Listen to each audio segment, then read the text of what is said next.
ingine ilipita. Wewe ukakuja ukaenda Wagala and you brought back our dignity.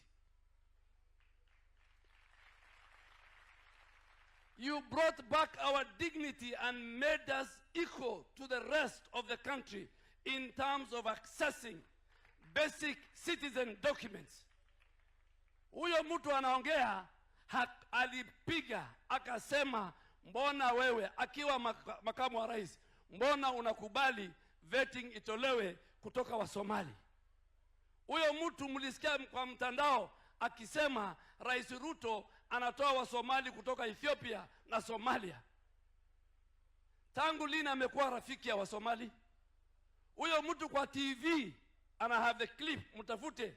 Alimuuliza rais, yeye mwenyewe anasema, mbona unawapatia wa Somali, viongozi wa Somali, cheo kubwa katika serikali kwa upande ya security? Si alisema?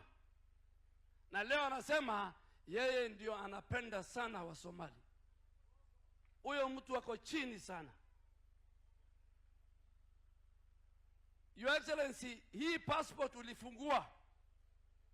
This passport office ambayo wazee wetu wakienda haji walikuwa hawaendi Nairobi.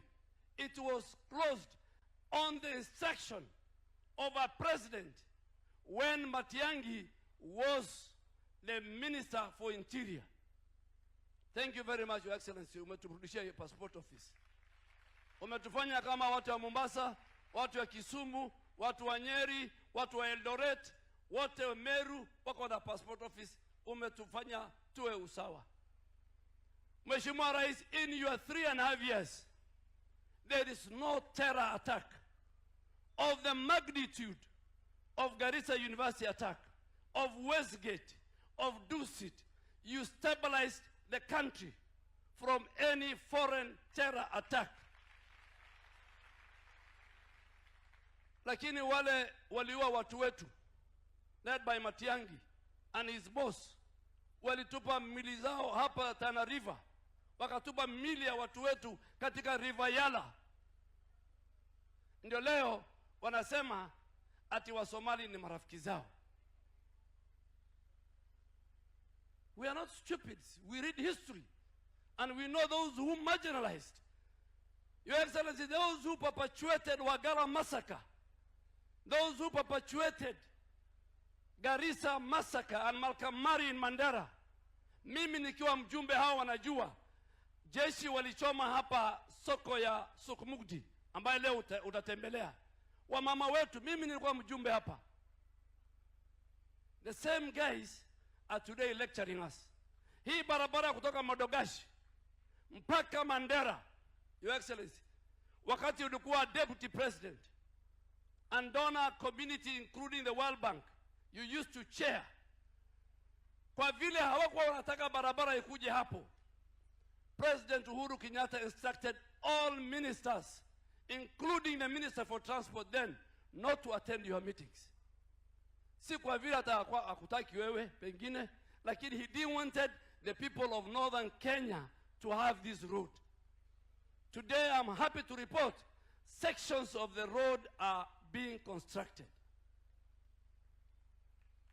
So tunamwambia hawa watu, mko chini sana kiakili, kiagenda, kisera, mko chini sana.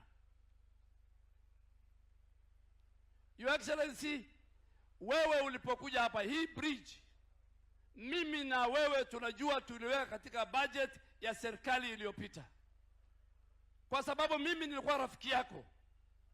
Walisema hakuna kujenga hii bridge. It's when you came in that today we have a new bridge that is replacing the old colonial bridge of 1960.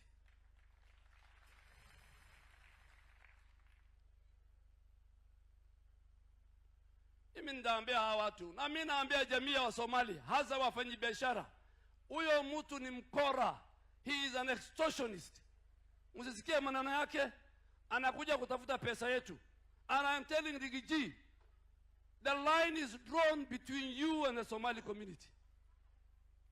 We will never give you, hata ukifanya nini, senti yetu huwezi kupata.